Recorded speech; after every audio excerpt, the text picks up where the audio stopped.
have doubled in less than a week.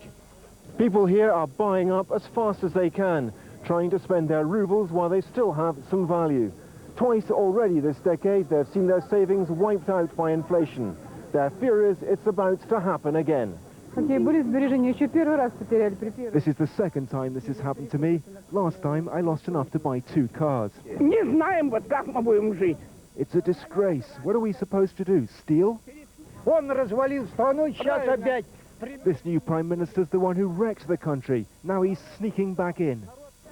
As the crisis deepens, the political bargaining over Boris Yeltsin's choice of Prime Minister goes on. Viktor Chernomyrdin says the main thing now is to stop the slide of the ruble. But today, parliamentary leaders say they won't make a decision on approving his appointment until Monday. Parliament seems sure to exact a heavy price. President Yeltsin has just announced the dismissal of reformer Anatoly Chubais, his top negotiator with international financial organizations. It's the clearest signal yet of a move away from market reform. Ed. Well, what do you make of this remark by Alexander Yebed, the suggestion that the president had removed himself from the running of the country? Well, the fact of the matter is that President Yeltsin has been more or less absent from the last 5 weeks. There's clearly a vacuum of power in Russia at the time of acute financial and political crisis. What Mr. Yebed is in fact pointing out is what's been obvious for some time now to much of the population. Parliament has been meeting all this week.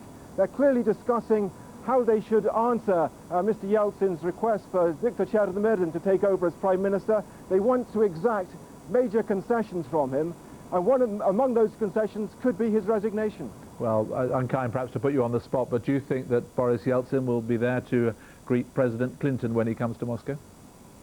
Well, my feeling about that is he will be there to greet Mr. Clinton. Parliament won't meet until Monday.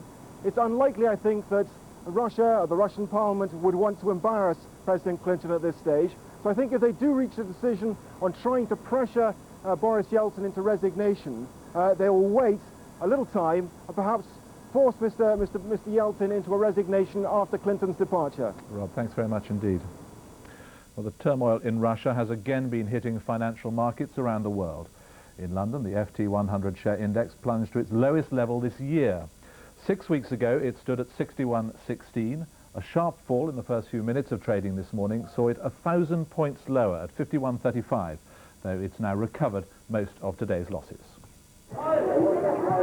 When dealers in the City of London came into work this morning, there was simply no good news around to make them buy shares.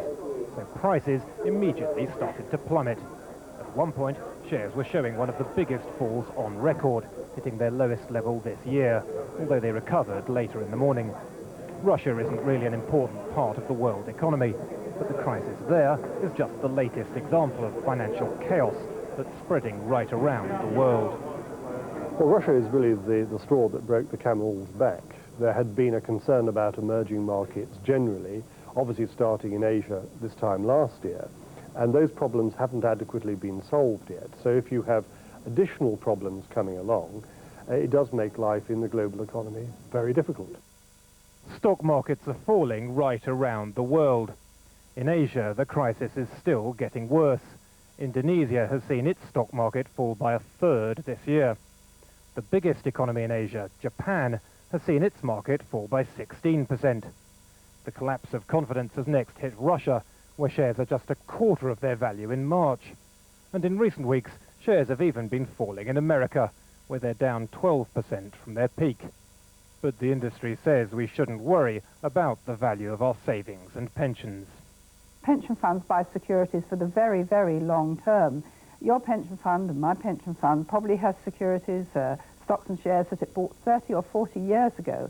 So what is important is the long-term health of the economy and the continuing progress of those companies, not so much the price of the shares. But the global turmoil has already hit the British economy. These factories in the Scottish borders, owned by the American company Viasystems, make components for computers.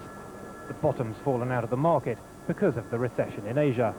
The company says that unless there's a dramatic recovery in the Far East, these factories will be closed by the end of the year, with the loss of almost 1,000 jobs. Oh, it'll be devastating. There's absolutely no way of quantifying at this moment in time what that will mean. In hard cash, you're talking immediately 12 to 15 million pounds coming out of the economy by January 1999. In the long term, there's no long-term prognosis of any new employers coming, so it's the death of a society. That's really what we're talking about.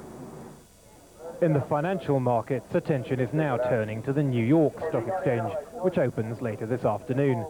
Where the United States leads, everyone else will follow. It's been the strength of share prices here in Europe and in the United States which has so far protected us from the worst effects of the global financial turmoil. If stock markets here crash, then the economic consequences would be much more serious than anything we've seen so far. Ed Crooks, BBC News, in the City of London.